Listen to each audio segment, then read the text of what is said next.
Imaginez deux filles de 13, 14 ans un jour sans école dans un endroit que tout le monde considère comme sûr. Un vieux pont abandonné, magnifique, des rails rouillés, suspendus au-dessus d'une belle vallée, verte de partout. Et je pense, une rivière coule en dessous. C'est le genre de décor où les gens vont pour prendre des photos. Vous savez, se promener avec des amis, profiter d'un après-midi tranquille en pleine nature, rien de dangereux, rien de suspect. Liberty et Abby, descendant de la voiture de la grande sœur, font un petit signe d'au revoir et commencent à marcher sur ce sentier, en riant, en discutant, en prenant des photos avec leur téléphone. La journée est agréable, l'hiver fait une pause, ça ressemble à un jour tout à fait normal. Mais là, sur ce pont, quelque chose attendait déjà, quelque chose de silencieux. Un silence qui n'était pas seulement l'absence de bruit, c'était quelque chose qui gardait de vieux secrets. Un silence qui durerait des années.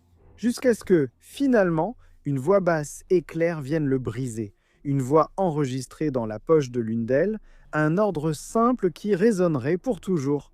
Et ce qui était venu après? Eh bien, c'est ce qui rend cette histoire si étrange, si sombre et si difficile à oublier. Marcos Campos, soyez tous les bienvenus ici chaque semaine. Il y a au moins 3 épisodes riches en détails. Si vous aimez découvrir des affaires réelles, abonnez-vous et activez la cloche pour ne rien manquer. Devenez membre si possible. C'est entendu? Les messages sont passés, allons aux faits. L'enquêteur de la voiture arrive, il se gare sans se presser, mais pas parce qu'il était calme, mais parce que quelque chose dans cette scène exigeait déjà de la prudence avant même de sortir de la voiture. Il observe tout, mesure chaque espace, analyse les environs. Devant lui, le pont monorail coupe l'horizon, un vieux pont rouillé, une structure métallique marquée par le temps, des rails rouillés suspendus au-dessus d'une vallée profonde, à près de 20 mètres de hauteur. C'est le deuxième plus haut pont ferroviaire de l'Indiana. C'est un endroit connu, photographié, fréquenté, ou du moins ça l'était à Delphi, Indiana, une petite ville de un peu plus de 3000 habitants.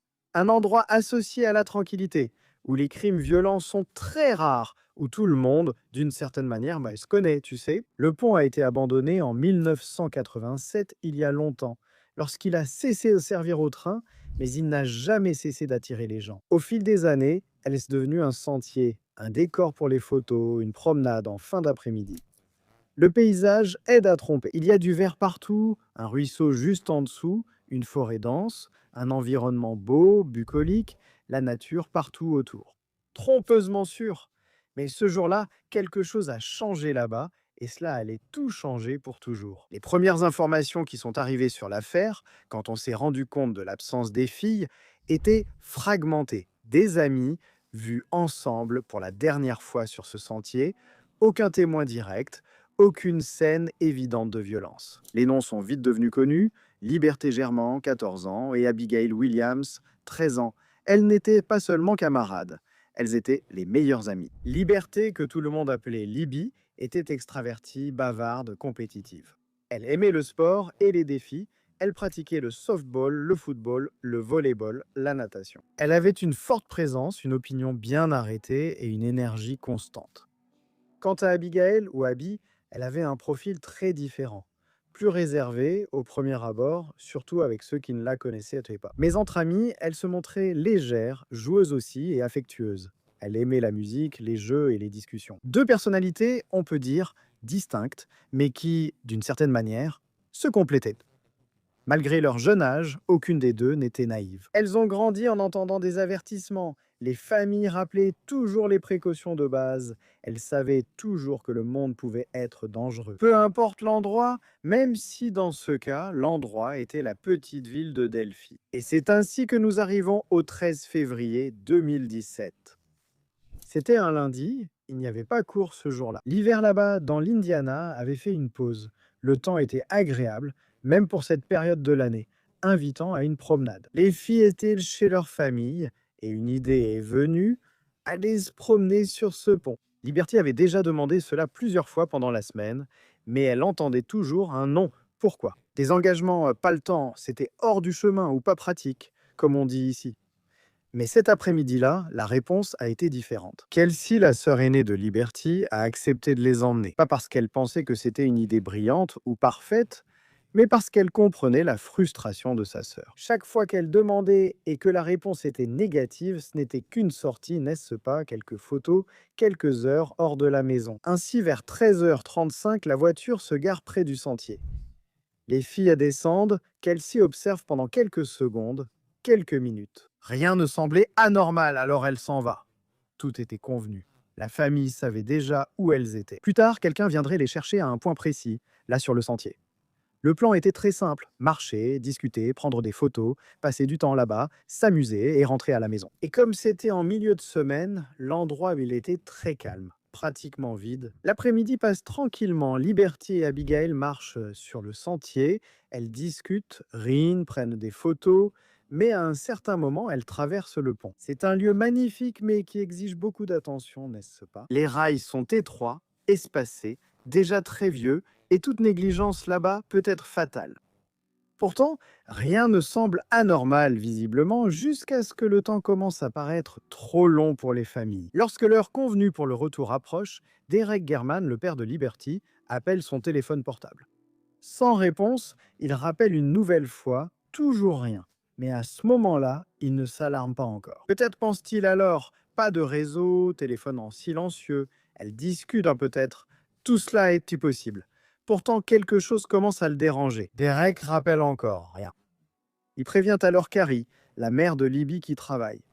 Elle a immédiatement un mauvais pressentiment et dit « Va vite voir ce qui se passe ». Alors, qu'est-ce qui aurait pu arriver pour que Liberty ne réponde pas au téléphone? En arrivant sur place, Derek ne trouve rien. Les filles ont tout simplement disparu. Il n'y avait même pas de traces habituelles, comme des empreintes de pas, ni rien de retourné qui aurait pu indiquer une bagarre. Pas de sac à dos jeté, rien hors de sa place, juste le silence. Alors, il commence à appeler les noms des filles et ça résonne dans le vide. L'inquiétude grandit, évidemment, rapidement. D'autres membres de la famille sont prévenus. Kelsey, la sœur qui les avait emmenés, revient aussi sur place et commence à aider, à chercher partout. Mais ces recherches restent improvisées et se poursuivent jusqu'à la fin de l'après-midi. À ce moment-là, il pensait encore que cela ne pouvait pas être si dangereux ou urgent, au point d'appeler déjà la police. On n'envisageait pas encore un crime à ce stade.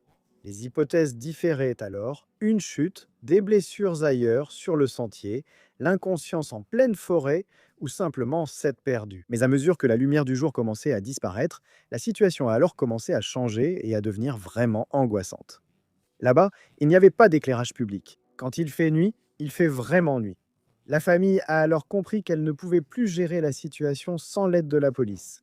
C'est ainsi que les officiers ont été appelés. Les recherches officielles, disons, ont rapidement commencé. Policiers, pompiers, chiens renifleurs, tout le protocole habituel que nous connaissons déjà. La ville savait déjà ce qui se passait et tous ceux qui connaissaient les filles étaient inquiets. C'est une petite ville, tout le monde se connaît, comme je l'ai dit. Delphine n'était pas habituée à ce genre de choses. La famille, donc, demande une alerte Amber aux autorités. Mais cette demande n'est pas encore acceptée, car les critères installés pour lancer cette alerte ne sont pas remplis. Les personnes présentes ce jour-là dans la région sont interrogées par la police. Personne ne sait rien, personne n'apporte d'informations pertinentes pour qu'une piste d'enquête plus solide puisse commencer. La nuit est complètement tombée. La recherche officielle est déjà interrompue. Le terrain est totalement irrégulier. Une solitude totale. Même ainsi, en prenant des risques évidents, certaines personnes continuent les recherches. Des lampes de poche à la main, ils parcourent les environs, appelant les noms avant de clore complètement la journée. Quelqu'un a une idée? Regardez les réseaux sociaux de Liberty. À 14h07, le jour de la disparition, Liberty avait posté une image sur son Snapchat. Une photo du pont, il y avait aussi une autre photo d'Abigail qui se tenait sur les rails. Donc tout semblait normal, non? Sur ces photos, on ne voyait rien d'anormal, aucun appel à l'aide soudain, rien de déguisé, aucun signe explicite de danger. Aussi juste ce simple souvenir normal de deux adolescentes qui s'amusaient là. Eh bien, à ce moment-là, personne ne savait que ces images deviendraient plus tard des éléments centraux d'une enquête qui durerait des années. Et personne n'imaginait qu'à un moment donné, après que ces photos aient été prises, quelque chose allait complètement échapper au contrôle. L'aube du lendemain n'a apporté aucun soulagement. Elle n'a fait que ramener la lumière sur un décor que les gens ne voulaient pas revoir. Tôt le matin, des équipes reprennent les recherches dans la région du sentier du pont Monoaï. Maintenant, avec plus de monde, plus de méthodes, une urgence déjà bien différente. La forêt est fouillée pas à pas, mètre par mètre, les sentiers, les berges du ruisseau, les zones de forêt dense, tout est vérifié minutieusement. Dans les moindres détails, l'ambiance n'est déjà plus simple. Deux adolescentes ont disparu, n'est-ce pas? Le temps a filé trop vite. Aux alentours de midi, la recherche cesse d'être simplement une quête. Parce qu'à environ 800 mètres du pont, sur une propriété privée, quelque chose de bouleversant se produit. Les corps sont retrouvés, ils ne sont pas visibles depuis le sentier principal. Vous savez, ils ne sont pas dans un endroit évident, ils sont à l'écart, hors du chemin habituel. Ils ont effectivement été retrouvés par quelqu'un qui les cherchait, et la confirmation est arrivée rapidement. Il s'agissait bien de Liberty et aussi d'Abigail. Delphine a été choquée par cela. La police confirme ce que tout le monde craignait, mais que personne ne voulait entendre. Ce n'était pas un accident, c'était un homicide. Les détails, cependant, ne sont pas divulgués. À ce moment-là, la cause du décès reste totalement confidentielle pendant longtemps. Mais à cet instant, le silence cesse d'être simplement une absence d'information. Il devient quelque chose de concret, une stratégie. L'endroit où les corps ont été retrouvés est une propriété privée. Comme je vous l'ai dit, ce n'est pas le cas, et elle appartient à Ron Logan, un homme de 77 ans qui purgeait, en fait, une liberté conditionnelle suite à une condamnation antérieure liée à la conduite en état d'ivresse. Automatiquement, son nom est apparu sur le radar de l'enquête. Ron affirme alors qu'il n'était pas à Delphi au moment de la disparition des filles. Le problème, c'est que pour soutenir cet alibi, il finit par admettre quelque chose qu'il n'aurait pas dû, n'est-ce pas? Il était pris entre le marteau et l'enclume parce qu'il a conduit, il a bu, et cela était interdit pendant sa liberté conditionnelle. Des témoins ont confirmé qu'il était allé dans un snack-bar pour boire. Comme Ron avait l'interdiction, comme je l'ai dit, il a dû être arrêté de nouveau, mais cela n'avait rien à voir avec l'affaire. Aucune preuve directe ne lia Ron aux morts de Liberty et Abigail. Aucun témoin, aucune preuve physique concluante. Avec le temps, l'attention de l'enquête commence alors à se déplacer. Et c'est alors qu'apparaît quelque chose que l'on peut dire va changer cette histoire. Le 22 février 2017, la police publie une image extraite du téléphone portable de Liberty. Et ici, les amis, il convient de faire une parenthèse, parce que je ne sais pas s'ils ont trouvé le téléphone sur place, ou si cela a été récupéré du cloud, d'une manière ou d'une autre. Mais quoi qu'il en soit, cette photo qu'ils ont trouvée montrait aussi un homme marchant sur le pont. Il était assez loin, mais l'image n'était pas concluante, vous voyez. Elle était un peu granuleuse, floue, mais on pouvait voir qu'il portait une veste, un jean, les mains dans les poches. Rien chez lui n'attirait l'attention au premier regard. C'est peut-être justement pour ça qu'il y a quelque chose de troublant, non? Il s'agissait d'un lieu public, n'est-ce pas? Les gens allaient là-bas pour se promener, c'était en semaine, apparemment il y avait moins de monde. Eh bien, au début, la police déclare simplement qu'elle souhaite parler à cet homme, une personne d'intérêt, quelqu'un qui était là ce jour-là et qui a peut-être vu quelque chose d'important. D'une certaine manière. La police partage l'information et demande à la personne de se signaler sans succès. 4 jours plus tard, quelque chose change. La police annonce officiellement que cet homme est désormais considéré comme un suspect. Pourquoi ne s'est-il pas manifesté?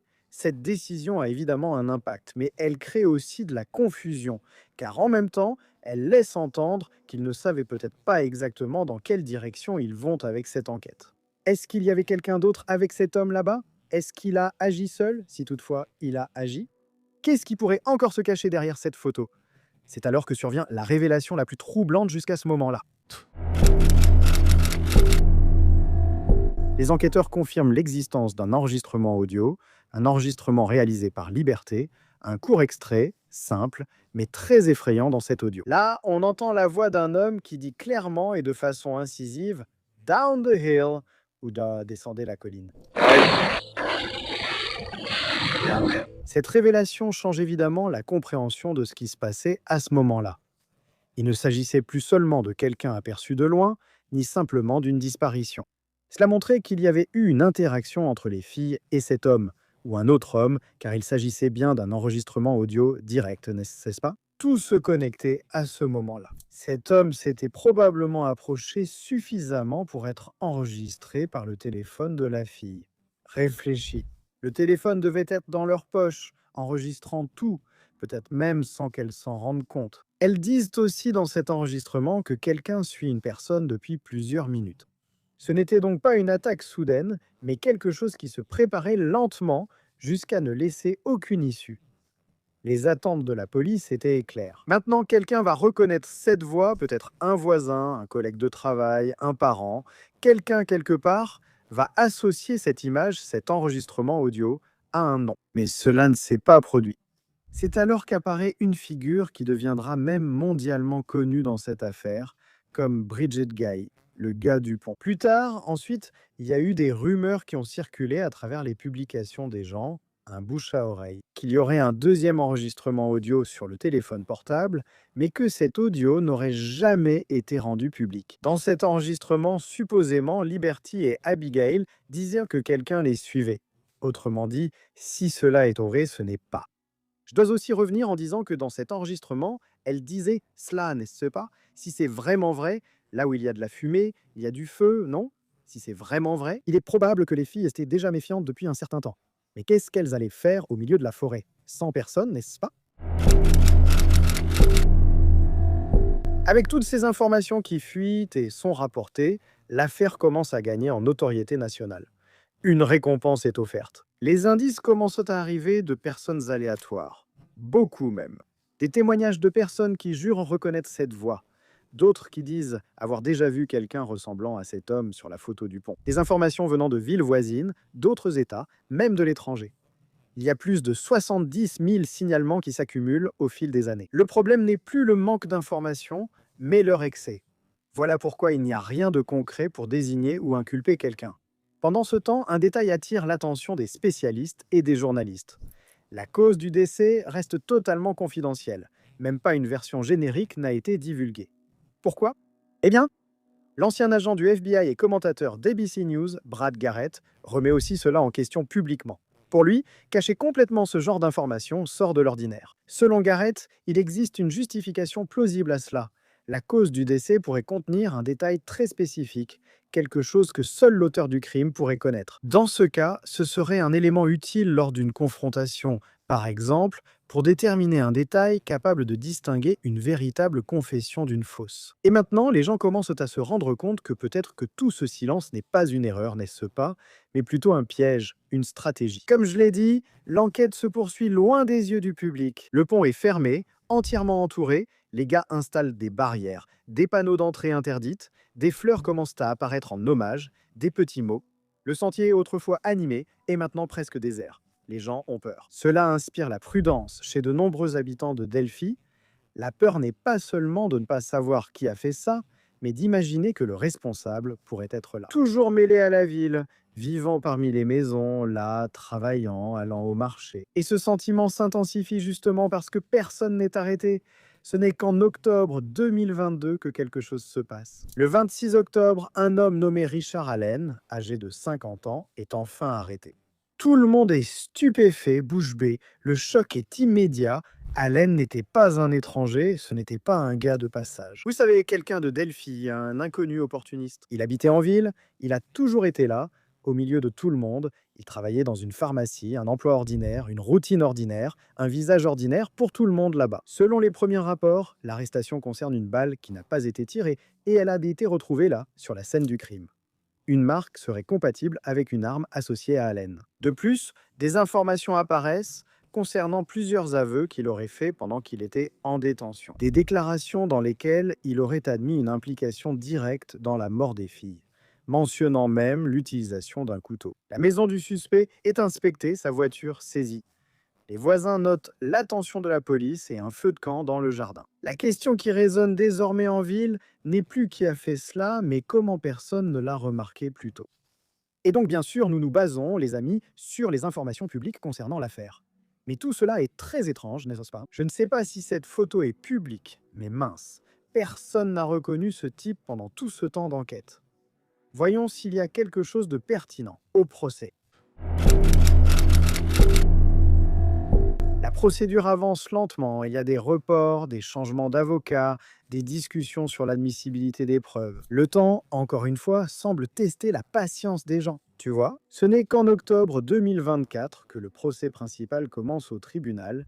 Ce qui est resté caché pendant des années commence à prendre forme. Le ministère public présente les preuves, la fameuse balle, les prétendues confessions, les détails spécifiques de la scène du crime. Des éléments que, selon l'accusation, seul l'auteur pourrait connaître.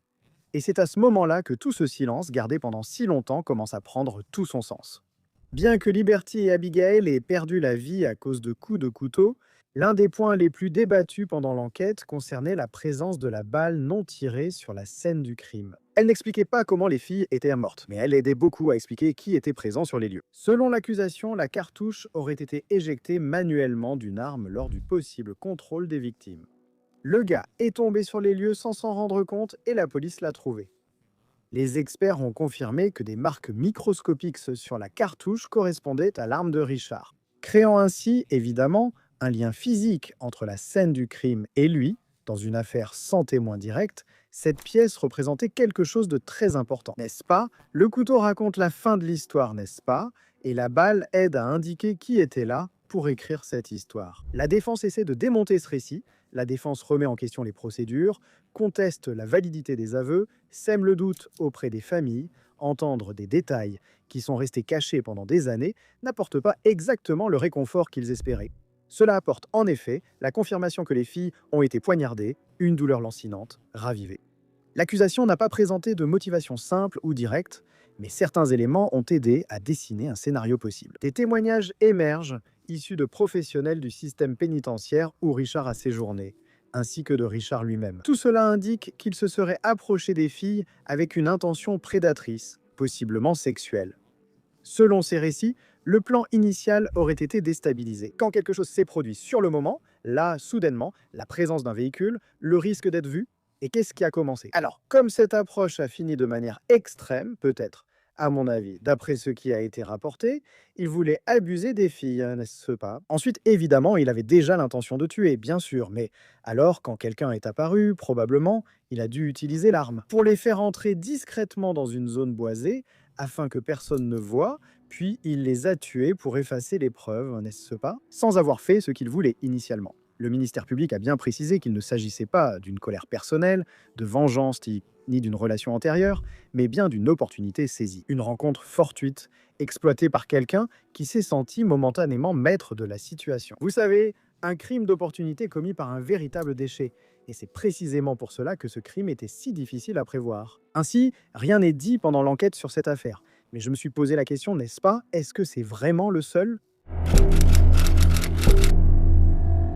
Le 11 novembre 2024, le jury annonce le verdict. Richard Allen est reconnu coupable de toutes les accusations. La sentence tombe le 20 décembre, 130 ans de prison, soit 65 ans pour chaque victime. Même après sa condamnation, Allen a toujours clamé son innocence. Des recours ont été déposés, mais pour Delphi, quelque chose se terminait là pour la première fois. Ce vide recevait enfin un nom, n'est-ce pas? Delphi. Enfin, il y avait des réponses, mais la douleur n'a jamais disparu. Le pont est toujours là, entouré, silencieux, comme s'il gardait tout cela, comme s'il obligeait les gens à s'en souvenir. Et tout ce silence qui a duré des années. Il a finalement parlé, et il a dit que cela a marqué cette ville pour toujours. Eh bien les gars, quel crime terrible. C'est vraiment un monstre. Une scène, je dirais, qui pourrait servir de scénario à un de ces films d'horreur slasher. N'était-ce pas cette ambiance de tension, de peur? Les filles allaient sur le pont pour se promener. C'était en pleine semaine, l'après-midi, elles n'ont pas vu le danger. Une petite ville où il ne se passe jamais rien, n'est-ce pas, ce genre d'endroit, où l'on finit par négliger les précautions de base. Malheureusement, cette tragédie est arrivée. Dis-moi ton avis en commentaire. Merci beaucoup pour ta compagnie, bisous du roux, et à très bientôt pour le prochain épisode.